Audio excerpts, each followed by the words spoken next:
सूत जी महाराज बता रहे हैं दूसरे अध्याय में कि हे ऋषिगण, सत्य की महिमा अपरंपार है। सत्य की पूजा विशेषतः कलयुग में फल देने वाला है। सत्यनारायण की पूजा सबसे पहले कौन किया, किस कामना से किया और भगवान ने उसकी कैसे मनोकामना पूर्ण की। बिना पूजन का विधान जाने पूजन नहीं किया जा सकता और बिना कथा के मन में श्रद्धा और भक्ति नहीं उत्पन्न होती। तो हे ऋषिगण, भगवान का पूजन सबसे पहले करने वाला कौन प्राणी था, किस मनोकामना से किया, किस परिस्थिति में किया, यह जानिए।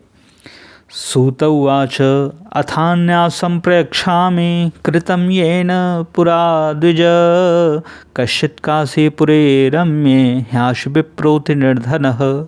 सूत जी महाराज बता रहे हैं कि काशीपुरी में एक अत्यंत निर्धन ब्राह्मण था जिसका नाम सतानंद था।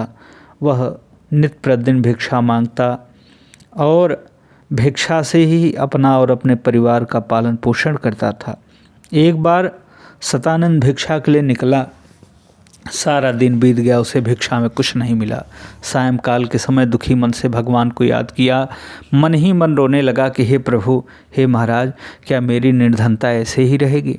क्या मैं कभी धनवान नहीं होऊंगा? मेरे बाल गोपाल सदैव ऐसे ही भूख से व्याकुल रहेंगे? हाँ, मेरी निर्धनता कैसे दूर होगी? ऐसा मन में भाव बनाकर भगवान से मन ही मन प्रार्थना करके मन ही मन रो रहा था। तब तक भगवान एक सुंदर सा वृद्ध ब्राह्मण का स्वरूप बनाकर उस काशीपुरी में पहुंच जाते हैं और सतानंद के सामने पहुंचकर पूछते हैं, करे तुम इतने दुखी क्यों दिखाई दे रहे हो? सतानंद कहता है, महाराज, आप देखने में श्रेष्ठ और विद्वान तेजस्वी दिखाई दे रहे हैं, जो कि हमारे मन की बात आप समझ लिए, इसलिए आपसे क्या छुपाना। हाँ, ब्राह्मणो अहम अति दरिद्रो हम भिक्षार्थां भ्रमे महेम उपायम यदि जानासि कृपया कथय प्रभो। हे महाराज, मैं ब्राह्मण हूँ, दरिद्रों से भी अति दरिद्र हूँ। इतना दरिद्र हूँ कि आज सुबह से भीख मांगने के लिए निकला हूँ। मुझ दरिद्र को कोई भिक्षा भी नहीं दिया। इससे अगर मुक्ति का कोई उपाय आपको ज्ञात हो, पता हो, तो कृपा करके मुझे बतावें। भगवान प्रसन्न हो जाते हैं, कहते हैं, करे सतानंद, तुम सत्यवादी हो, इसलिए सत्यनारायण भगवान का पूजन करो, तुम्हारा उद्धार हो जाएगा। सतानंद बड़े तेज से हंसा, महाराज, मेरे पास रहने के लिए मकान नहीं, खाने के लिए अन्न नहीं है। आज सारा दिन बीत गया, भिक्षा मांगने के लिए निकला हूँ, मुझे दरिद्र को कोई भिक्षा भी नहीं दिया, मैं दरिद्र कहाँ से पूजन कर पाऊँगा।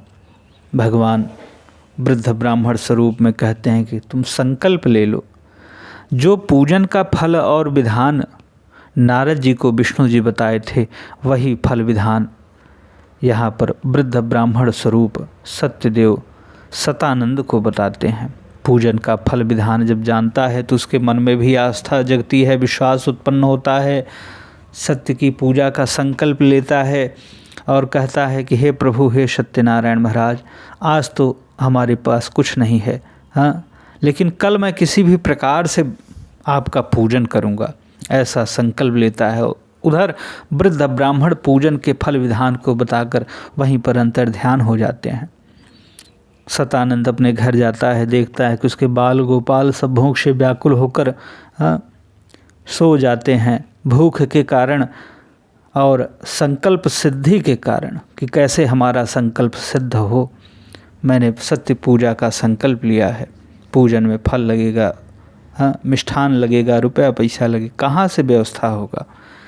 इसी कारण उसे निद्रा नहीं आती और अगले दिन वह प्रभात समय में ही उठकर नित्य कर्म करके भिक्षा के लिए निकलता है। जो ही अपने नगर से कुछ दूर जाता है तो उसे भिक्षा में ढेर सारा धन मिलता है। वह प्रसन्न हृदय होकर भगवान के पूजन के सामग्रियों को इकट्ठा करता है, अपने बंधु बांधवों को सूचित करता है कि आज हमारे घर सत्यनारायण की पूजा है, करके भगवान का विधिपूर्वक पूजन करता है। उस पूजन के प्रभाव से वह निर्धन ब्राह्मण धनवान हो जाता है।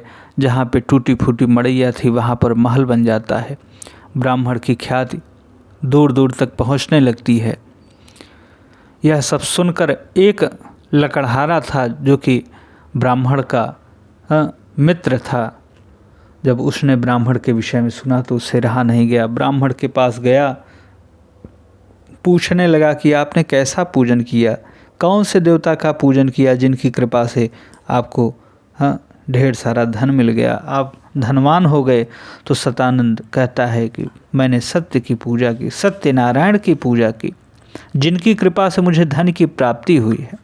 वह लकड़हारा भी पूजन का फल विधान जानता है और मन में संकल्प ले लेता है कि हे प्रभु, हे सत्यनारायण महाराज, जैसे आपने इस निर्धन ब्राह्मण की निर्धनता दूर की, वैसे मेरी भी निर्धनता दूर करें। आज मुझे लकड़ी के बेचने में जो कुछ भी धन मिलेगा वह सब आपके पूजन में लगा दूंगा। और भगवान की कृपा से तद्दिने काष्ठमूल्यम च दुग्गणम प्राप्तवानसौ, उस दिन उसे लकड़ी का दूना धन मिलता है। वह लकड़हारा प्रसन्न हृदय होकर भगवान के पूजन के सामग्रियों को इकट्ठा करता है, अपने बंधु बांधवों को भी इकट्ठा करता है, विधिपूर्वक भगवान का पूजन करता है। उस पूजन के प्रभाव से तद्व्रतस्य प्रभावेण धनपुत्रान्वितोद्भवत् इहलोके सुखम भोक्त्वा चान्ते सत्यपुरम ययौ, इस लोक में सुख को भोग कर धन पुत्र को प्राप्त करके अंतकाल में सत्यपुरी को प्राप्त करता है।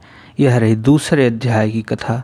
बोलिए श्री सत्यनारायण महाराज की जय।